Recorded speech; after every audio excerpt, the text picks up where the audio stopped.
I now give the floor to His Excellency Winston Peters, Deputy Prime Minister, Minister for Foreign Affairs, and Minister for Racing of New Zealand.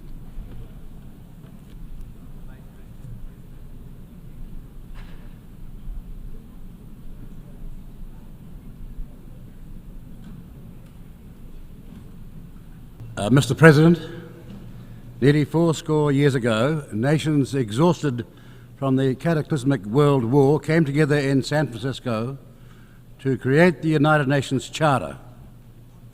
Forged in the immediate aftermath of that war, then New Zealand Prime Minister Peter Fraser held the greatest hopes for the Charter's success, which he believed would be predicated on, quotes, the sincerity and moral determination of its members. But the beginning is a delicate time, and Fraser was a realist. He understood the Charter was imperfect. From the earliest debates in San Francisco, New Zealand fought against the veto rights bestowed upon the great powers. Fraser warned that, and I quote him, "The veto which can be exercised by one of the great powers, both in regard to itself and other nations, is unfair and indefensible, and may, if retained and exercised, be destructive not only of the main purposes of the international organisation, but of the institution itself." Fraser knew that the United Nations Charter could only be secured with the great powers' agreement. And though he considered the Charter imperfect, he thought those imperfections could be overcome if the spirit of San Francisco is carried into the operation of the Charter. The spirit of San Francisco incorporated the hope that the great powers behave prudently, for as Winston Churchill said, the price of greatness is responsibility.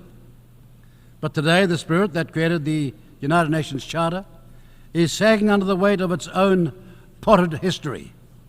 Power waxes and wanes, so yesterday's great powers, today's permanent members of the Security Council, are challenged by periods of competition or worse, abuse of the veto. This has serious implications for all members and the conduct of our foreign affairs. While some permanent members exercise restraint in their use of the veto, others consistently and frequently abuse this power. When Russia, a permanent member of the Security Council, illegally invaded its neighbour, it did not just violate Article 2, Paragraph 4 of the Charter, it acted in utter contempt of the Charter. Russia then vetoed a draft Security Council resolution condemning its actions and calling for the immediate withdrawal of its forces from Ukraine. Not only does Russia lack the sincerity and moral determination required to make the United Nations work, but its delinquency should be a clarion call for long overdue Security Council reform. As Prime Minister Fraser said back in 1946, when referring to the veto's risks, quotes, "It is very bad if one nation can hold up the advancement of mankind," unquote. The world of 2024 looks very unlike the one of 1945. And so our collective institutions need to evolve and reflect contemporary realities. We need a United Nations Security Council that looks more like today's world. And we need veto reform. Thank you.